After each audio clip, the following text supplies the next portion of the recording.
Hola, us saludo des del Mont Laverna, a la Toscana, Itàlia, i estic aquí perquè és un lloc fantàstic, és un bosc increïble en el qual Francesc d'Assís va estar per aquesta zona i he vingut aquí a conèixer una mica els territoris en els quals va viure.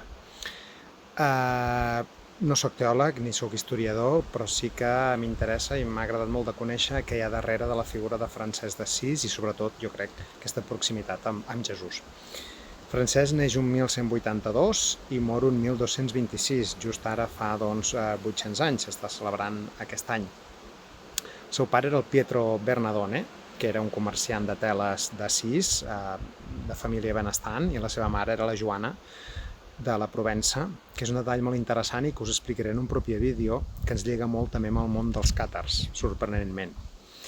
Llavors ell, el 1205, té una revelació que ha de tornar cap a Assís, estava en una guerra amb Perúgia, i torna cap a Assís i rep una inspiració, una revelació per deixar aquesta vida material i ostentosa que tenia, benestant, per passar a una vida més propera a Jesús, a la senzillesa i estar amb els pobres i amb leprosos.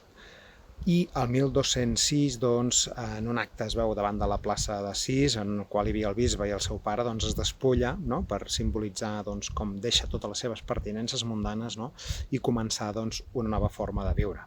Realment el que seria un néixer de nou, el que ens diu Jesús, deixa aquesta vida material i neix de nou en aquesta vida.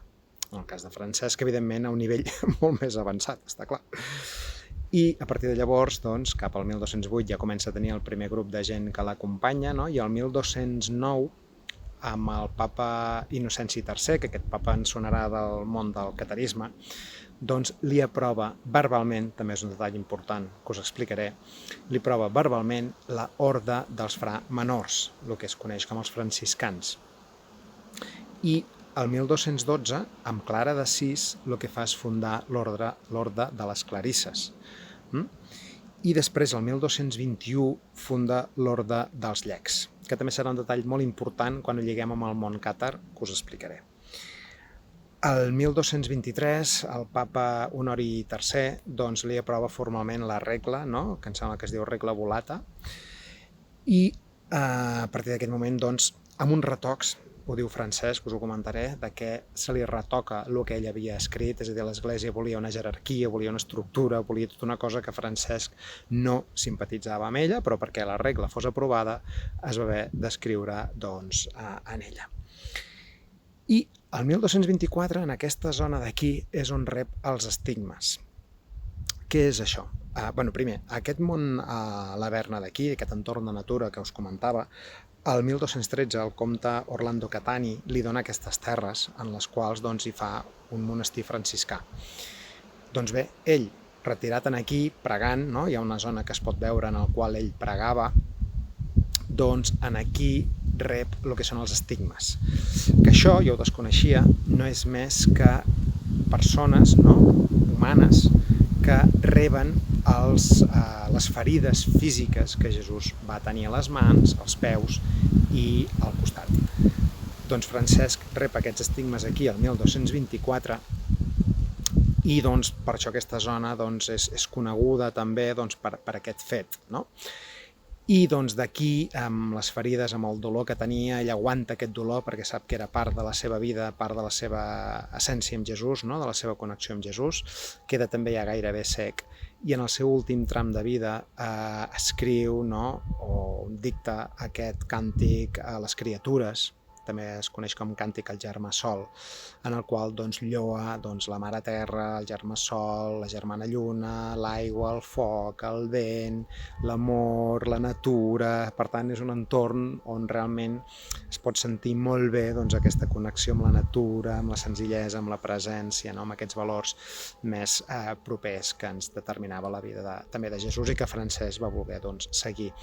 I va rebre en diferents ocasions l'aparició de Jesús. Aquí també en el santuari hi ha un lloc on es diu que se li apareix i també li dona informació que ara hi ha una petita capella dedicada a Maria Magdalena, preciosa. Bé, en aquest lloc d'aquí entenc perfectament que passés això per l'energia que té, per el lloc on és, per l'entorn, per el que desprèn, i és un lloc doncs, que us recomano que vingueu a veure. És un parc natural, si no us ressona la vida de Francesc, només el fet de venir aquí a veure aquesta natura exuberant és més que suficient. Però jo, com sempre dic, venir aquí ens recorda, no, doncs, aquesta importància a la nostra escala, no? Perquè jo dic, està molt bé la història, però què ens porta això a dia d'avui? A mi què em trasllada aquesta figura de Francesc a dia d'avui?